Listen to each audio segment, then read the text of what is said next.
Compreender as Escrituras Sagradas é uma tarefa muito difícil.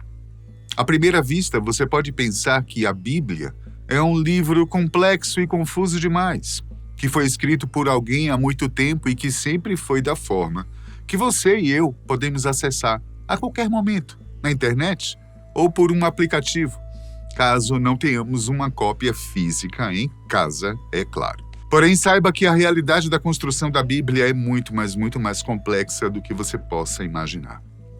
Ao longo de muitos séculos, diversos autores diferentes foram inspirados por Deus e conduzidos por Ele a passarem os ensinamentos que o próprio Deus julgou que fossem necessários para compor as Escrituras.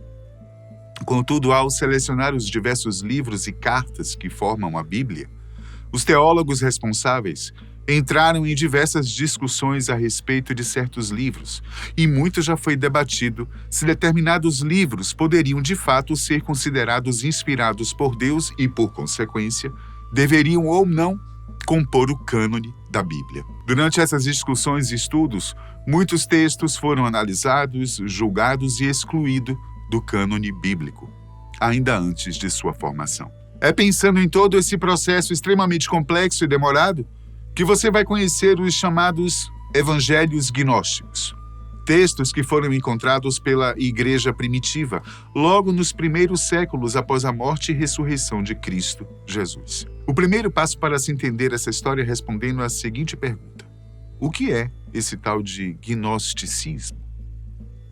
Eu explico. Essa foi uma corrente de pensamento que se espalhou durante os primeiros séculos depois de Cristo, quando a igreja ainda estava em um estágio primitivo. O termo gnóstico está associado à palavra grega gnosis, que significa algo como conhecimento ou saber. Esse conceito está fundamentalmente relacionado às ideias do filósofo grego Platão. A filosofia platônica influenciou indiretamente os cristãos dos primeiros séculos a entenderem que existe uma dualidade na criação de Deus. Um mundo material, que é imperfeito, e um mundo imaterial, associado à espiritualidade, que esse sim é perfeito. Os gnósticos pregavam a ideia de que o mundo material era uma criação errônea, e muitas vezes associavam a criação da matéria a um ou vários outros seres divinos, inferiores a Deus. A situação começa a se complicar e chamá-los de cristãos passa a ser mais questionável, quando entendemos que os gnósticos passavam a questionar e a duvidar da mútua divindade e humanidade de Jesus Cristo. Um dos fundamentos mais básicos da fé cristã é que Cristo é Deus em sua totalidade, que se fez homem e habitou na terra como 100% homem e ao mesmo tempo 100% Deus. Além disso, passavam a questionar a ressurreição de Cristo, associando sua vitória contra a morte ao abandono de uma imperfeita parte humana e à ascensão de seu espírito. O apóstolo Paulo, em sua primeira carta à igreja de Corinto, combate essa falsa concepção, que já podia ser observada desde cedo na igreja. Vamos ler alguns trechos do capítulo 15 da primeira carta aos Coríntios. Irmãos, venho lembrar-vos o evangelho que vos anunciei, o qual recebestes e no qual ainda perseverais. Por ele também sois salvos, se retiverdes a palavra tal como vô-lo preguei, a menos que tenhais crido em vão. Antes de tudo vos entreguei o que também recebi, que Cristo morreu pelos nossos pecados, segundo as Escrituras, e que foi sepultado e ressuscitou ao terceiro dia, segundo as Escrituras. Seguimos para o versículo 12 desse mesmo capítulo. Ora, se a corrente pregasse que Cristo ressuscitou dentre os mortos, como, pois, afirmam algum dentre vós que não há ressurreição de mortos? E se não há ressurreição de mortos, então Cristo não ressuscitou. E se Cristo não ressuscitou, é vã a nossa pregação, e vã a vossa fé. E somos tidos por falsas testemunhas de Deus, porque temos asseverado contra Deus que ele ressuscitou a Cristo, ao qual ele não ressuscitou, se é certo que os mortos não ressuscitam. Porque se os mortos não ressuscitam, também Cristo não ressuscitou.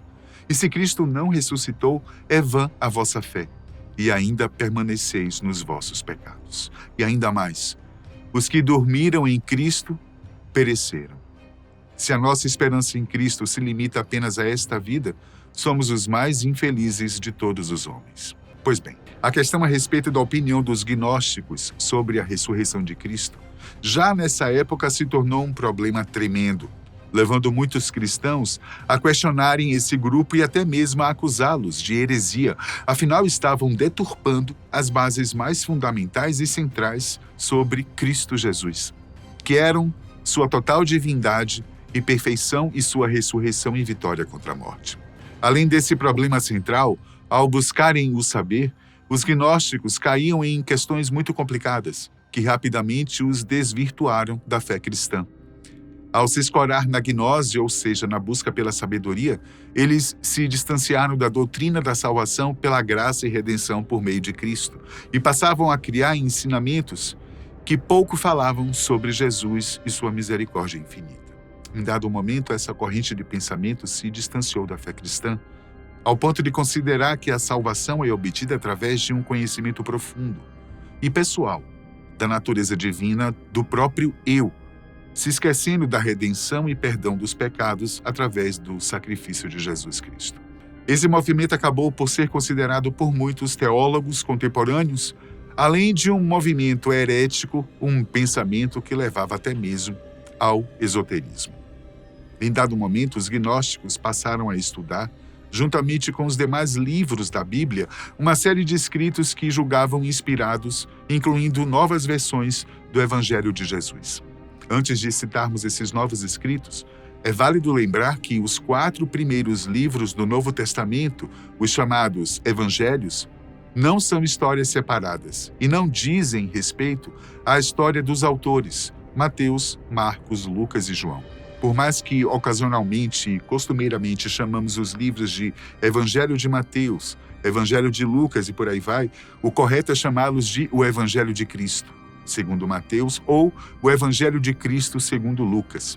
Todos eles tratam da mesma história e do mesmo ministério de Jesus. Cada um pela visão de um autor diferente que, em um aspecto geral, servem todos para testificar a veracidade e contribuir para os demais livros. Pois bem, os gnósticos tinham em sua posse alguns outros livros, que hoje são chamados de evangelhos gnósticos, e não são considerados inspirados por Deus e nem compõem os cânones das Bíblias das principais tradições cristãs, como o catolicismo e o protestantismo. Alguns desses livros são o Evangelho segundo Tomé, que se baseia em uma coleção de ditos atribuídos a Jesus, enfatizando a autocompreensão e o conhecimento interior, o Evangelho segundo Maria Madalena, o Evangelho segundo Filipe, que cita ensinamentos que falam sobre a união entre o meio divino e o material. E, por fim, é importante também citar o Evangelho segundo Judas, que aqui não se trata do mesmo Judas que é o autor da epístola que leva seu nome, o penúltimo livro da Bíblia, mas se trata de Judas Iscariotes, o discípulo que traiu Jesus.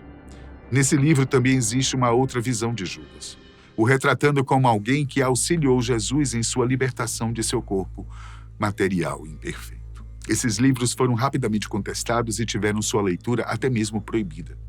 Segundo o documentário do canal History, no ano de 367 d.C., Atanásio, do Egito, o bispo de Alexandria, criou a primeira lista formal de livros que deveriam compor o Novo Testamento da Bíblia. E nessa ocasião ele condenou os textos categorizados como os evangelhos gnósticos, os atribuindo como heresias contra o justo e o verdadeiro evangelho de Cristo Jesus.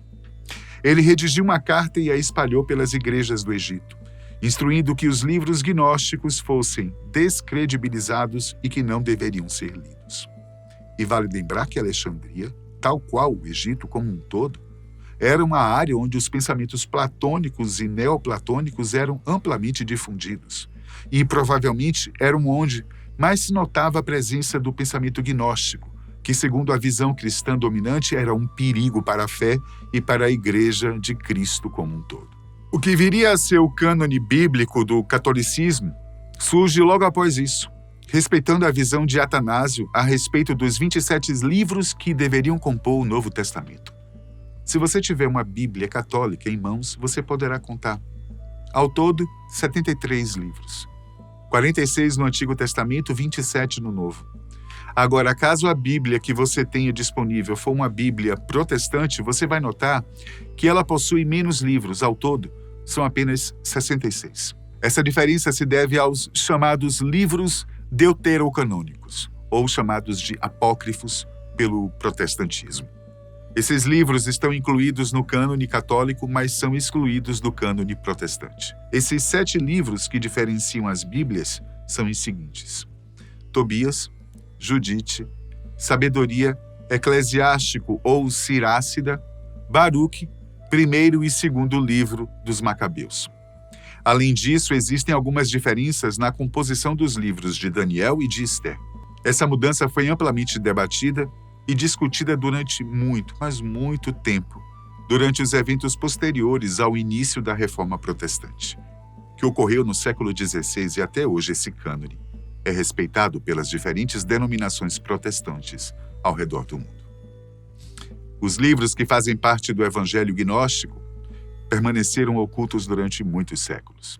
Porém, estudos arqueológicos conseguiram encontrar vários escritos que foram identificados como pertencendo a esse conjunto de textos.